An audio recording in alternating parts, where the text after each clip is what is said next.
Okay, it's every Kang variant. So we haven't watched Loki yet. We've been introduced to Kang. He's supposed to be the next big bad of Marvel. But this is every Kang variant you would see, because we've learned that there's variants of multiple. There are variants everywhere in the MCU now, and we've just learned about them. So now we have Kang, and we're gonna learn, because I am an MCU nerd, but I'm not a comic nerd, because comics were never a thing where I'm from. So we're gonna learn what Kang variants there could possibly be. So it's volume's good. 100% caught up on the MC. Spoiler alert. Back. Go. Spoiler alert for anyone who's not 100% caught up on the MCU's sacred timeline. The MCU's next big bad has been revealed. Kang the Conqueror, baby. Yeah, like I said. Good.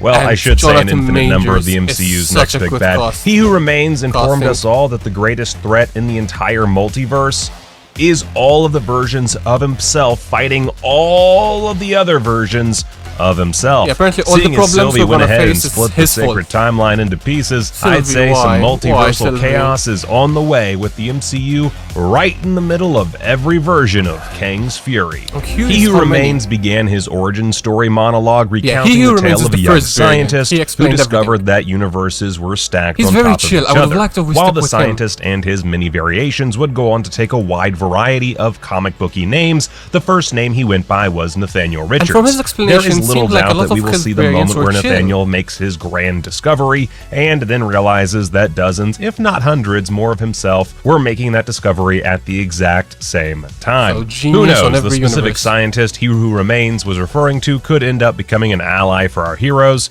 who still goes Don't- by the Nathaniel Richards name. Don't tease They might me with even the acknowledge Fantastic the Four. fact that Don't tease Nathaniel me with has the long Fantastic been Four. suspected of being a descendant of not only Reed Richards of the Fantastic Four, but also his Oh. arch nemesis, Doctor Doom. Oh, I mean, damn. with those genes running through your veins, it's no wonder every version of the guy became a Talk narcissistic about super having genius. good genetics. Poor guy's never had a chance. While it would be cool Number to see two. every other Nathaniel Richards go. variant, there's only one that we really want to see, and that is, of course, The big bad Kang one. the Conqueror. Yep, if Kang the you're Conqueror not is up on the your big bad Avengers one. comics, Kang is on the same level as foes like Ultron, Thanos, and Baron Zemo. He uses his futuristic technology. What? Since when is Baron Zemo on the level of Thanos? Am I missing something obvious? I love Baron Zemo, but let's be realistic, people. To travel through time, space, and alternate my God, I realities just to ripped on conquer them myself all, like like an if idiot. Napoleon was crossed with Rick Sanchez and Doctor Who. Actually, putting it that way, I'd say he's above those three. He's pretty hardcore. Anyway, considering the fact that we will no doubt see dozens of Kangs all competing against each other to prove who is Yeah, the I Kangest of expect them that now all, after the season MCU Loki timeline's finale. Kang will likely be Kang Prime. I imagine But Ant haven't they already confirmed that? Like, isn't Kang the Conqueror gonna show up in Ant-Man? Pretty sure they already confirmed that. That's never been a doubt. Man and the Wasp will introduce thank the you. version of Kang that is meant to be the primary antagonist Exactly, of yep. phases 4 and 5. Expect Phase to see 5 him as kicking well? back in his time chair, relaxing as superheroes find themselves fighting through one of his many deadly traps. The only question we have after I like seeing this Jonathan Kang. Majors in a loose-fitting Kang costume is, will he be blue? It might be strange-looking, but is Kang even Kang if he isn't blue? The other I Nathaniel won't Richards comment. variant that gets a ton of time in the comics is the character who is supposedly Kang's future self, Immortus. At some point in I never Kang's heard of life, he Immortus. grows weary of all the Never heard of conquering Immortus. and Avenger fighting. He then gets hired by the alien timekeepers to stop conquering timelines and start maintaining them instead. There are a ton of fans out wait, there who The Kang you just explained was the Kang we met. The Kang that's... think that Immortus is He Who Remains, which, Yeah, you know, exactly. is a solid guess. I think, however, that He Who Remains was referring to Immortus when he was talking about that multiversal conflict threatening to wipe out the timeline. If we think of it in terms of factions, it's likely that Kang will be on one side of the clash, while Immortus is on the other. So, like, Unfortunately, there'll be our Kang heroes are who have the likely to big bad find themselves Kang. sandwiched right in the middle. And Sandwich. Strangely enough, so there's Kang probably was gonna be a good Kang and a bad Kang. No, there's like exactly like I said, Kangs have the issues and we're gonna face them. the first version of Nathaniel to appear in Marvel Comics. Nathaniel Richards came from a time of peace, which he found, well, incredibly boring. Instead, he was obsessed with the heroic age of heroes like the Fantastic Four, so he decided to use Dr. Doom's time travel technology to go back to that era. Instead, he was flung into ancient Egypt, where he used his genius to conquer the people and become the Pharaoh Rama-Tut. While heroes like the Fantastic Four saved Egypt from Rama-Tut, motivating him to become Kang instead, eventually Nathaniel got wistful for this era people in the future life. haven't done this yet. Eventually, he decided to retire to his ancient Egyptian kingdom, taking on the name Rama-Tut once more. I'm not really sure where the MCU will find time to visit ancient Egypt, but... Hey, Crank. I know you're streaming us.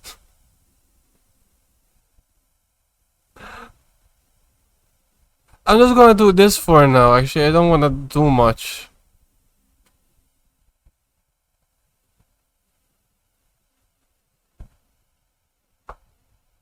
I don't feel like doing much.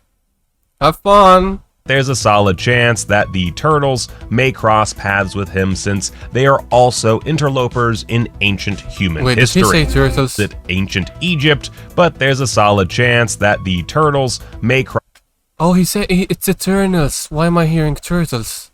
Cross paths with him since they are also interlopers in ancient human history. If there's one complicated variant of Kang we're destined to see a lot of, it's the superhero Iron Lad. Kang, young Nathaniel Richards discovered his terrifying future after Kang tried to interfere in his own timeline. Young Nathaniel then decided to change his future by going into the past and becoming the superhero Iron Lad. Good lad. What can I say? Comics are confusing. He's a founding member of the Young Avengers, a team that the MCU has been setting up for years. Of course, this doesn't end up going his way, and he eventually accepts his destiny, even briefly becoming the villain, Kid Immortus. My guess is that he will make his first appearance in Ant-Man and the Wasp: Quantumania. Really? He and Cassie Lang have a romance in the comics that I'm sure the MCU will explore in detail. I don't know. Whoa, you might out of the gutter. Not that much detail. After Nathaniel grows tired of his Rama-Tut identity, he becomes inspired by Dr. Doom to become a time-traveling supervillain known as the Scarlet Centurion. His great plan was to create a divergent timeline and use the Avengers as his pawns to conquer the modern age. As far as plans go, this is one of his best. I don't know about you, but I think it would be incredible to... I want to see that suit live action. That looks like a freaking rip-off Magneto suit.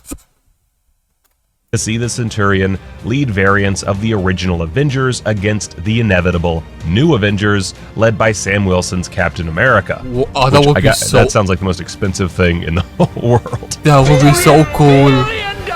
I want to see that. After a lifetime spent conquering timelines, ruling ancient Egypt, controlling the Avengers, and battling against alternate versions of yourself, it's only natural to crave a quieter life. For Kang, his life as Victor Timely is about as quiet as it gets. After one of his many defeats, Nathaniel decided to set up shop in 20th century America.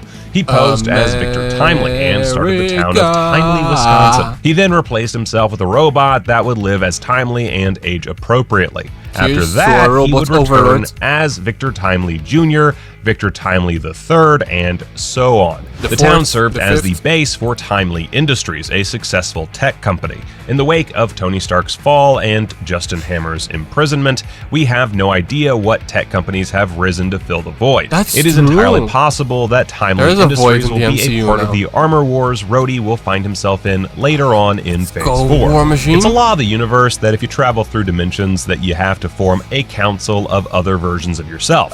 Long before Rick and Morty's Council of Ricks or the Flash's Council of Wells, Kang the Conqueror had his own council of all the different Kang variants. I love the Wells. This is probably too weird of a concept to see in an Avengers movie, but there's little... Oh, right, there's that Doctor Strange scene where with the fingers coming out of the feet. You know what, never mind, it's probably not that weird. Anyway, there's little doubt that Loki will see himself impersonating a Kang to infiltrate the Kang Council. I mean, that episode just writes itself. No, there's also a second council called the Council of Cross-Time Kangs that was made up of aliens and humans who took on the Kang moniker. They were soundly utterly destroyed by the monster Alioth. Seeing Alioth wipe out a whole other sect of Kangs would certainly put into perspective just how great the threat to the MCU really is.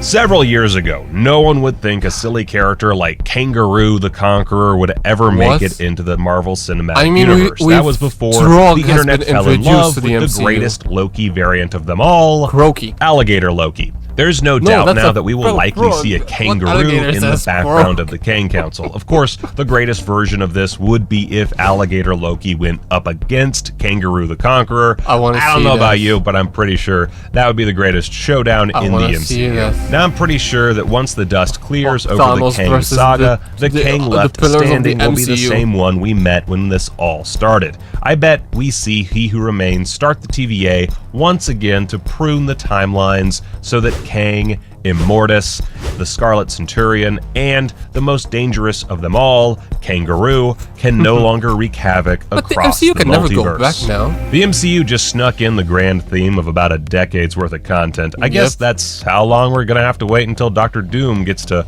Thanos' throne of the #1 Marvel villain.